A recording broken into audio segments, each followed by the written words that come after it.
Bienvenidos a Bartolomeo Meo, fans de los Mugiwara. Llegamos a una isla nueva y entramos directamente en esa etapa de ir descubriendo poco a poco cómo funcionan las cosas allí.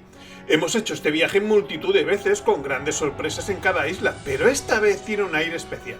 Y no me refiero a que llevamos mucho tiempo esperando llegar a Elbaf, sino que me da la sensación que esta podría ser la última vez. Los acontecimientos en el mundo de One Piece se han ido acelerando y tras Elbaf ya nos tocaría enfrentarnos a Kurohige e ir a por el One Piece. Pero no es solo eso, es que se nos está acabando el mapa. Ya hace mucho que entramos en la Grand Line y tenemos su final a la vista. Pues como es especial, lo voy a tratar de una forma especial también y voy a traer un análisis de la isla a pesar de tener un capítulo y una página en ella. Soy consciente del riesgo que supone teorizar con tan poca información, pero creo que ya hay indicios como para hacer un análisis con conclusiones interesantes. No tengo más remedio que empezar con mitología nórdica, que es en lo que está basada Elbaf. En este último capítulo hemos visto que al árbol que tienen allí le llaman Yggdrasil. Ese es el nombre del árbol que en la mitología nórdica representa el universo, pues contiene todos los mundos. Básicamente se puede ver como Midgard, el mundo de los humanos, está en medio. Hay varios mundos debajo y el mundo de los llamados Aesir, Asgard, el de Odín y Thor, está sobre ellos. No pretendo aburriros con los detalles. Esta imagen general de varios mundos ya puede ser suficiente para buscar analogías. Por ejemplo, uno de los mundos es Jotunheim, el mundo de los gigantes al que pertenece Loki, que a diferencia del de Marvel, era un gigante y no tenía ningún vínculo familiar con Thor. Como el universo de Tolkien también se basa en esta mitología, también existe el mundo de los elfos y otro de enanos. Lo comento por si acaban apareciendo. Se representa al mundo de los humanos con mares, lagos, ríos y montañas alrededor del tronco del gigantesco árbol, algo que coincide con las imágenes que nos habían mostrado de Elbaf. Esto significa que podríamos tener antiguas civilizaciones y ciudades un nivel más abajo, y consiguientemente sumergidas. ¿A 200 metros quizás? Me extrañaría que se volviera a traer una serpiente gigante como esta, Jormungandr, que es la que acabó matando a Thor en el Ragnarok. Lo digo porque sería redundante después del protagonismo que tuvo un ser así en Skypiea. O precisamente por eso podría aparecer este ser vinculado con aquel. Ya que hemos mencionado a Loki y que sabemos que hay un personaje en Elbaf con ese nombre, el príncipe con el que no quiso casarse Lola, tengo que apuntar que voy a hacer este análisis omitiendo de momento la posibilidad de que lo que están viviendo los Mugiwaras sea una ilusión.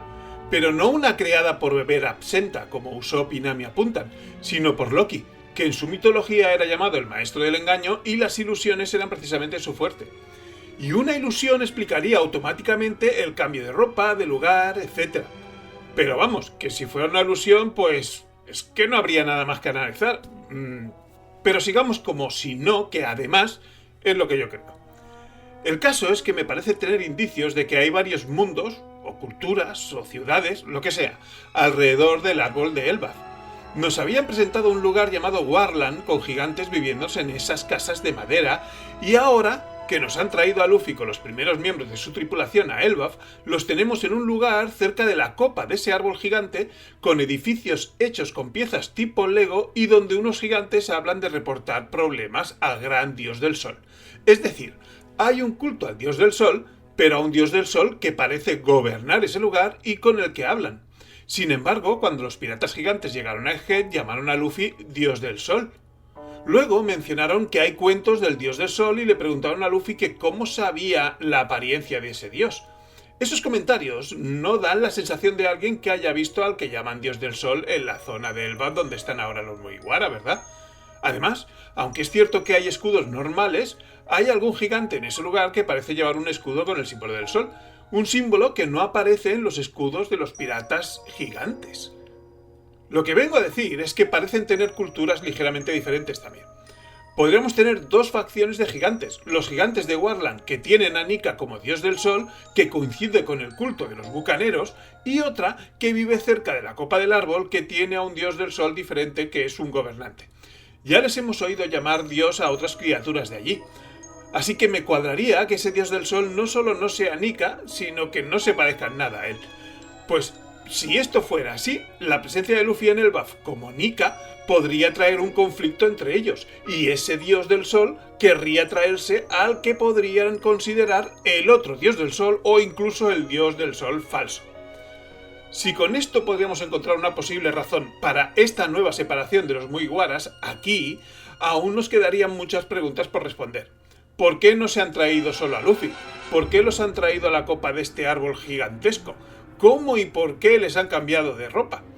Bueno, con la imaginación de Oda va a ser difícil anticipar las respuestas a esas preguntas, que además alguna podría vincularse con las revelaciones que se esperan tener en este arco. Yo voy a ofrecer una respuesta basándome en lo poco que tenemos y en lo comentado anteriormente. ¿Por qué no se ha traído solo a Luffy? Esta parece lógica. Si lo que se han llevado es el Sunny, pues simplemente se han traído a los que estaban en ese barco descansando de la fiesta, entre los que sabían que estaba Luffy.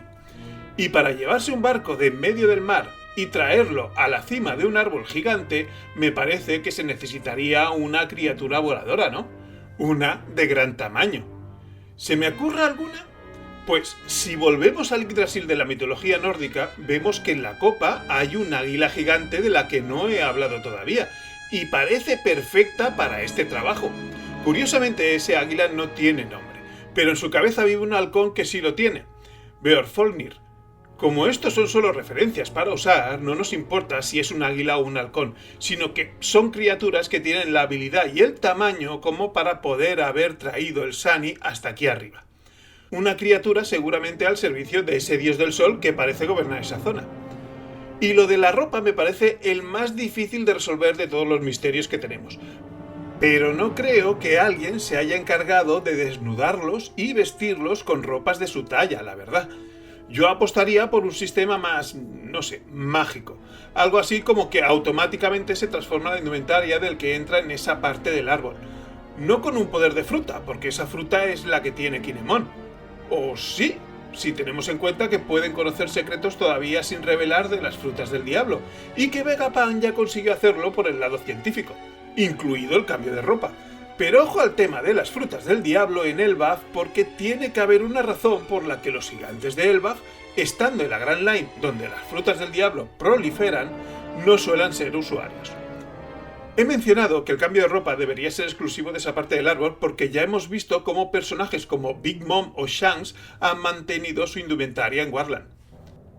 Ya hemos comentado que los Mugiwaras que se han traído a Elbaf son los primeros miembros de la tripulación. Pero los primeros, ¿hasta cuándo? Mientras que en este último capítulo ya han aparecido los 5 de East Blue, en el anterior vimos que en el barco de los gigantes se habían quedado los 5 últimos. Así que, ¿dónde está Chopper? Esta omisión tiene que haberse hecho expresamente, y si es así, significaría que Chopper está en Elbaf también, porque ¿para qué ocultar que está en el barco de los gigantes? Si voy bien encaminado, también iría ya vestido de vikingo, y aquí se abre la posibilidad de que tome un protagonismo aparte al principio de este arco, o simplemente aparezca pronto y no esté aquí todavía por alguna razón simple como que su habilidad para comunicarse con los animales podría interferir en ese comienzo de lucha contra animales gigantes. Si no se le tiene reservado algo especial en el arco, veo muy probable verlo pronto. Una razón por la que apuesto a que también está en Elbaf es este panel en el que el trío monstruoso vence con un ataque combinado a un animal gigante que luego hablan de comerse. Oda ha querido hacer una referencia a esta otra escena en Arabasta con una composición de paneles casi idéntica y con cada uno haciendo los mismos ataques, aunque en su versión mejorada en esta última, dejando al otro trío con la boca abierta. Esto podría ser simplemente un guiño a la evolución de nuestro trío, pero podría ser algo más, y lo que me llama más la atención, no hubiera costado nada tener a Chopper también sorprendido junto a Nami y Usopp. ¿Realmente se le tiene algo especial preparado? El caso es que esta referencia podría ser otra indicación para que estuviéramos en una especie de ilusión. Primero, porque tendría sentido que ocurriera algo que han vivido los 5 que están allí, y segundo, porque en Arabasta, después de acabar con el lagarto gigante, nos cuentan que Luffy ha comido un cactus junto a la carne de ese lagarto y precisamente es Chopper el que nos explica que son un tipo de cactus que provoca visiones. Y ahí tenemos a Luffy con sus alucinaciones. La verdad es que no me decido entre que estemos en una ilusión o no, porque estas referencias son de peso, pero en este mismo capítulo hemos visto a gigantes reaccionando a lo que los Mugis están haciendo, el trío derrotando al conejo gigante y Nami acabando con esas abejas. Como la mejor opción suele estar en el término medio, podríamos tener una mezcla de las dos cosas.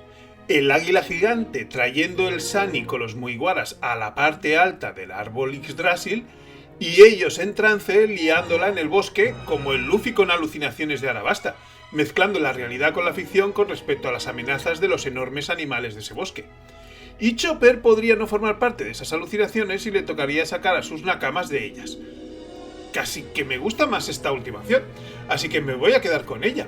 Por lo demás, yo espero que os haya gustado este análisis y si es así, tal vez nos encontremos en algún otro vídeo. ¡Nos vemos!